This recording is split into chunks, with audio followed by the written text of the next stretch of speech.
Kita lihat hari ini market crash ya. Jadi semua kripto itu turun tajam. Jadi kita sering melihat ya pergerakan Bitcoin, Ethereum atau BNB begitu volatil. Jadi contohnya di grafik ini ya, naik tinggi banget dan sekalinya turun juga tajam banget. Dan kapan waktu yang tepat untuk membeli?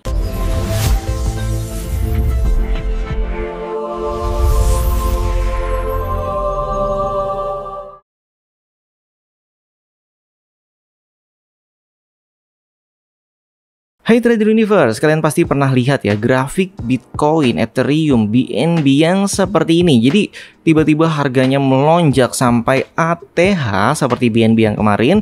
Kemudian kebetulan di hari ini anjlok juga secara drastis. Fluktuasi ekstrim ini seringkali membuat kita bertanya-tanya, kok bisa sih kripto begitu volatil? Dan yang lebih penting, dengan kondisi seperti ini, apakah sekarang waktunya yang tepat untuk membeli? Atau lebih baik menunggu harga turun lebih dalam lagi? Oke, sebelumnya kalian harus memahami dulu ya 3 penyebab mengapa hal tersebut sering terjadi, yang nantinya ini akan membantu kalian untuk mengambil keputusan sebelum membeli. Oke, yang pertama, hal ini terjadi karena pasar yang relatif kecil dan belum matang. Pasar kripto saat ini masih relatif kecil dan belum matang jika dibandingkan dengan pasar keuangan tradisional seperti saham dan obligasi. Kalau kalian lihat, di sini kalian bisa lihat ya, total kapitalisasi pasar kripto saat ini baru sekitar 4 triliun dolar.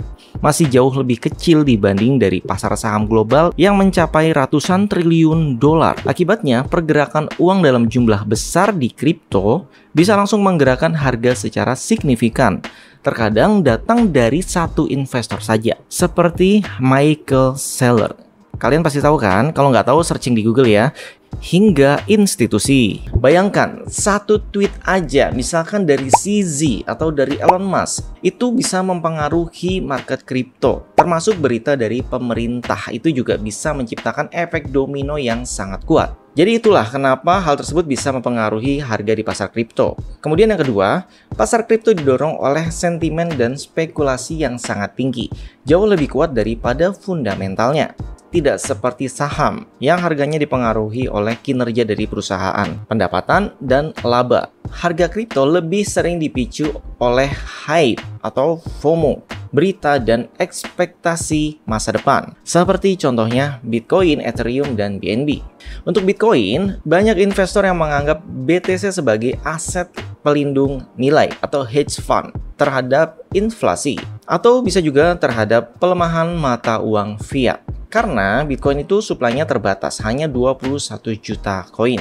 Dan kemudian Bitcoin memiliki 4 siklus tahunan yang dikenal sebagai halving, di mana reward penambangan akan terus berkurang 50% setiap 4 tahun. Ini membuat suplai baru Bitcoin akan menurun secara drastis dan secara historis sering memicu bull run atau kenaikan besar di market Bitcoin. Untuk Ethereum, harganya sangat dipengaruhi oleh pengembangan dunia DeFi, NFT, dan upgrade jaringan seperti The Merge. Kalau BNB, harganya terkait erat dengan ekosistem Binance, pengguna di BNB Chain, dan burn token secara berkala. Jadi ketika ada kabar baik, biasanya akan terjadi FOMO. Sebaliknya, saat ada berita buruk, akan terjadi FUD yang mendominasi. Akhirnya banyak yang buru-buru menjualnya, takut harganya semakin dalam turunnya. Efek dari emosi ini yang menjadi bahan bakar utama dari volatilitas. Dan yang ketiga, kurangnya regulasi dan ketidakpastian hukum. Karena hingga saat ini banyak negara yang masih belum memiliki kerangka hukum yang jelas untuk aset kripto.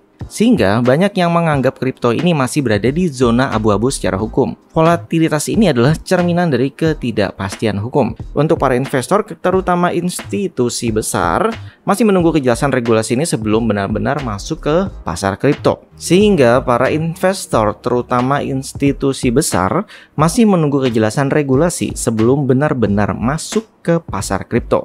Jadi, apakah sudah waktunya beli di saat market terjun dalam seperti ini atau kita lebih baik menunggu? Jadi jawaban kedua ini tidak ada yang benar dan salah ya, karena ini tergantung pada strategi investasi masing-masing. Ya, kalau saya pribadi bisa menggunakan strategi DCA, Dollar Cost Averaging, yaitu beli secara bertahap. Jadi nggak langsung all in beli di harga saat ini dengan jumlah yang sangat besar. Jadi ya kita bagi-bagi tuh, misalkan $100 ya, kita bagi saja menjadi $10 di setiap pembelian. Jadi kalau turun lagi beli lagi $10, turun lagi beli $10.